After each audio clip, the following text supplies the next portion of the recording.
Hi friends, అందరికీ శ్రీ పరాభనామ సంవత్సర ఉగాది శుభాకాంక్షలు. పరాభవం అంటే అవమానం, ఓటమి. అంటే దీని ప్రకారం సంవత్సరం అంతా అపజయాలు ఉంటాయని కాదండి. కామ, క్రోధ, లోభ, మోహ, మద మాత్సర్యాలను జయించి ధర్మబద్ధంగా కష్టపడే వారికి విజయాలను అందిస్తుందని మన పెద్దలు చెప్తున్నారు. పర అంటే అమ్మవారు, భవ అంటే ఉండు, ఆవిర్భవించు లేదా శివుడు అనే అర్థం కూడా వస్తుంది. అంటే అమ్మవారికి సమీపాన ఉండటం లేదా పరాశక్తికి ఆవిర్భవం లేదా అర్ధనారీశ్వర తత్వం అని కూడా అంటారన్నమాట.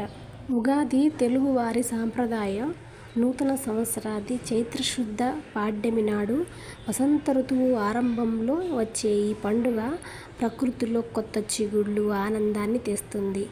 షడ్రుచులు తీపి, కారం, ఉప్పు, పులుపు, చేదు, వగరు ఈ 6 ఉగాది పచ్చడి జీవితంలోని కష్టసుఖాలను సమానంగా స్వీకరించాలని సందేశాన్ని అయితే ఇస్తుందన్నమాట. ఉగాది ప్రాముఖ్యత కొన్ని ముఖ్యాంశాలు అయితే చెప్తాను.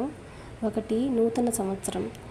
అంటే చైత్రశుద్ధ పాడ్యమి నాడు బ్రహ్మదేవుడు సృష్టిని ప్రారంభించాడని, శాలివాహనుడు పట్టాభిషిక్తుడయ్యాడని పురాణాలు చెప్తున్నాయి.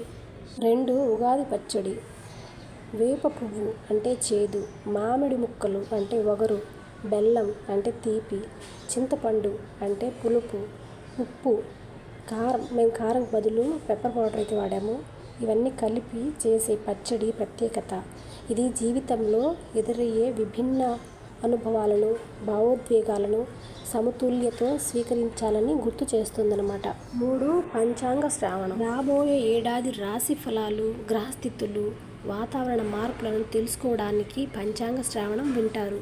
4. ఆచారాలు. తెల్లవారుజామున లేచి తలస్నానం చేసి కొత్త బట్టలు ధరించి ఇంటి ముందు మామిడి తోరణాలతో, ముగ్గులతో అలంకరించి చేసేది ఆనవాయితీగా ఈ ఆచారాలు అయితే వస్తున్నాయి అన్నమాట.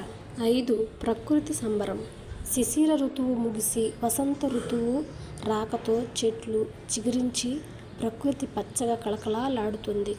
ఉగాది అంటే యుగానికి ఆది అని, అంటే నూతన జీవితానికి, ఆశలకు నాంది అని అర్థం.